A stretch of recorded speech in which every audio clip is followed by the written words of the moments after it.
नमस्कार विद्यार्थियों, आज फिर आपके सामने मैं मरियम बानो, व्याख्याता इतिहास, department of history, government PG college Ratangarh. विद्यार्थियों, पिछली क्लास में हमने पढ़ा था मोहम्मद बिन तुगलक किस प्रकार शासक बना, उसी के साथ उसकी विभिन्न योजनाओं के क्या रिजल्ट निकले।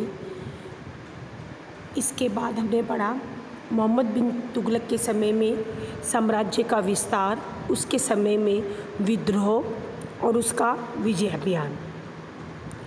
इन सब बातों में इतना सब पढ़ने, यानी कि मोहम्मद बिन तुगलक के कहने का मतलब है उसका साम्राज्य विस्तार है, उसकी योजनाएं हैं, वो सब पढ़ने के बाद में हम इस शासक के बारे में एक धारणा सी बन जाती है कि कहीं ना कहीं ये कार्य विवादास्पद है, यानी कि इनके कार्य कंट्रोवर्सीज रही हैं, उन कार्यों से असंतुष्ट होकर लोगों ने काफ़ी विद्रोह किए। तो आज हम जो टॉपिक पढ़ेंगे वो है इनके कार्यों का, इनके चरित्र का मूल्यांकन। किनका? मोहम्मद बिन तुगलक का। विद्यार्थियों ध्यान दीजिए, मोहम्मद बिन तुगलक का मूल्यांकन।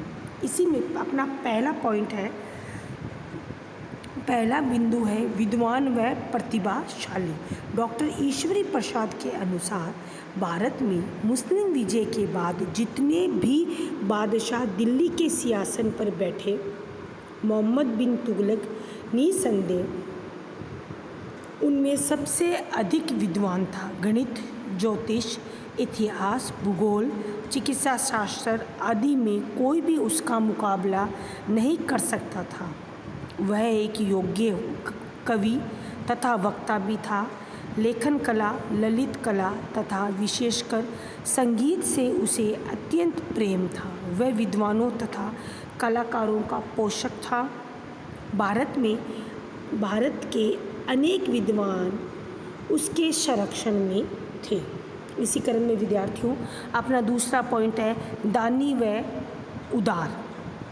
मोहम्मद बिन तुगलक अत्यंत उदार व दानी था। वह मुक्त हृदय से दान करता था। उसके कटु आलोचकों बन्नी व इब्न बतूता ने भी सुल्तान की दानशीलता की अत्यंत प्रशंसा की है। वह निर्धनों की सहायता करता था और प्राय 40,000 व्यक्ति प्रतिदिन शाही भोजनालय में भोजन करते थे। उसने अनेक अस्पताल बनवाए थे और राज्य की तरफ से दान दक्षिणा का पूर्ण प्रबंध किया गया था। इसी क्रम में विद्यार्थियों नेक्स्ट पॉइंट है सच्चा मुसलमान। सुल्तान ने उलेमाओं को राजनीति में महत्व नहीं दिया, जबकि वह एक सच्चा मुस्लिम था। उसने खुदा, हजरत मोहम्मद साहब तथा खलीफा पर पूर्ण विश्वास बनाए रखा। वह धर्मांधता भी नहीं था। हिंदुओं के साथ उसने बड़ी उदारता का व्यवहार किया।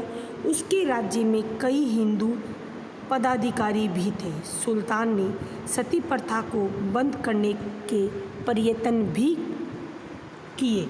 इसी क्रम में विद्यार्थियों नेक्स्ट टॉपिक है विनम्र तथा न्यायप्रिय शासक। सुल्तान न्यायप्रिय शासक था। उसने अमीर, गरीब, हिंदू, मुस्लिम सभी को एक निगाह से देखा। अपराधी होने पर वह स्वयं काजी के सामने दंड भुगतने को तैयार रहता था। एक बार एक व्यक्ति ने सुल्तान के विरुद्ध मुकदमा दर्ज करवाया और बादशाह के अपराधी होने के कारण 21 कोड़े खाए। सुल्तान ने न्याय प्रबंध में कुछ सुधार किए। उसने काजियों, मुफ्तियों, अमीरों के मुकदमों का निर्णय करने के लिए पृथक से न्यायालयों की स्थापना की। इसी क्रम में विद्यार्थियों नेक्स्ट पॉइंट है साहसी योद्धा। मोहम्मद बिन तुगलक वीर योद्धा व कुशल सेनापति था। सुल्तान बनने से पूर्व उसने बारगल पर विजय प्राप्त करके अपनी सैनिक योग्यता का परिचय दिया था। तलवार चलाने, घुड़सवारी करने तथा शिकार खेलने में वह निपुण था।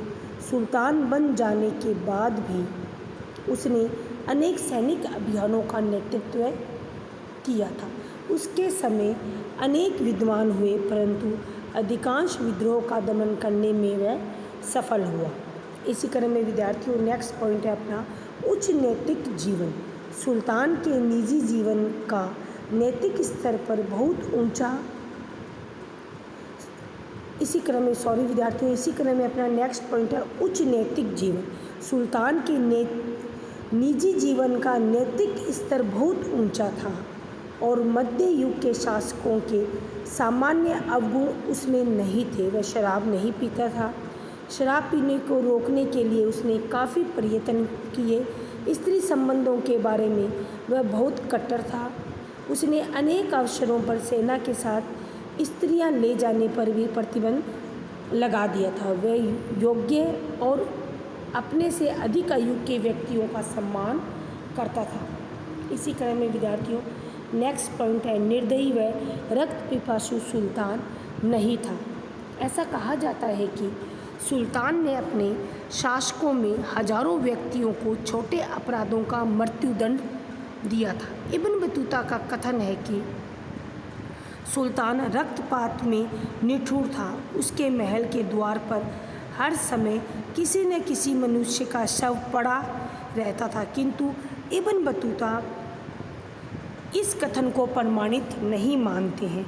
इसी क्रम में विद्यार्थियों नेक्स्ट पॉइंट है अपना असफल शासक। मोहम्मद बिन तुगलक में एक सफल शासक के गुणों का अभाव था। उसमें धैर्य, संयम, विवेक, बुद्धि, दूरदर्शिता, व्यावहारिक बुद्धि का अभाव था। इन आवश्यक गुणों के अभाव में वह अपनी प्रजा और अधिकारियों का सहयोग प्राप्त करने में सफल रहा। योग्य होते हुए भी वह समय व परिस्थितियों को समझने में असफल रहा। उसे अपनी योग्यता पर इतना घमंड था कि अमीरों व सरदारों से परामर्श तक नहीं लेता था। इसी क्रम में नेक्स्ट पॉइंट है उग्र स्वभाव का व्यक्ति। सुल्तान में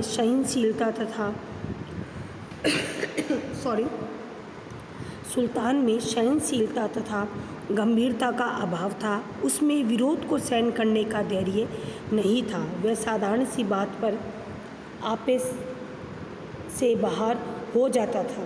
जनता को कड़े दंड देने लगता था। वह लोगों से तो आशा करता था कि उसके आदर्शों का पालन करे, परंतु स्वयं अपने विचारों को समझने व अपनाने को तैयार नहीं था। ये विद्यार्थियों हो गया इसका चरित्र व इसके मूल्यांकन। इसमें ये गुण दोष ये रहे इसके कार्य, ये इसका स्वभाव रहा। अब इसी क्रम में विद्यार्थियों अपन जो नेक्स्ट टॉपिक पढ़ेंगे वो है, और इतिहास में ये दो चीज़ें काफ़ी प्रचलित है। क्या मोहम्मद बिन तुगलक पागल था? क्या उसमें विरोधी तत्वों का समावेश था? तो इसके बारे में हम थोड़ा सा डिस्कशन करते हैं कि 4-4, 5-5 नंबर की एग्ज़ाम की दृष्टि से इस प्रकार की टिप्पणियाँ आती हैं। और आपको ये जो टॉपिक आज जो आपको पढ़ाया जा रहा है उसका PDF ग्रुप पे सेंड कर दिया गया है। क्या वह पागल था? एल्फिंसन ने अपने विचारों में व्यक्त किया है कि मोहम्मद बिन तुगलक में पागलपन का कुछ अंश था। कुछ अन्य यूरोपियन इतिहासकारों जैसे हेवेल, इरविन, स्मिथ, लैंडपुन आदि ने भी इस मत को स्वीकार किया है, परंतु आधुनिक इतिहासकार इस मत को स्वीकार नहीं करते हैं। निसंदेह मोहम्मद बिन तुगलक अपराधियों, विरोधियों, विद्रोहियों को जो अमानवीय नरशंस बन जाते थे कठोरात्मक दंड देता था। इब्न बतूता जो एक विदेशी यात्री था ऐसे अनेक उदाहरण देता है, जबकि सुल्तान ने अमानुषिक दंड दिए थे। इसमें यह संकेत होता है कि सुल्तान क्रूर था।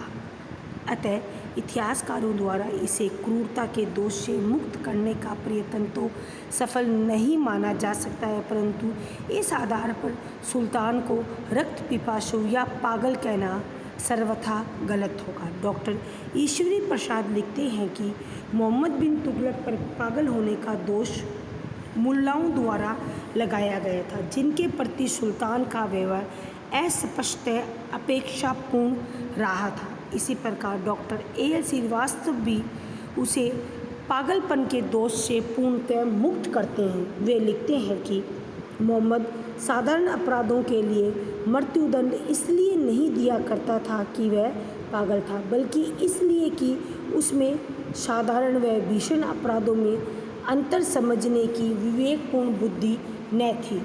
उसकी गलतियों का कारण उसका पागलपन न होकर संतुलन बिठाने की क्षमता का अभाव था। इसी प्रकार अन्य अधिकांश आधुनिक इतिहासकार भी मोहम्मद बिन तुगलक को पागलपन के दोष से सर्वथा मुक्त करते हैं।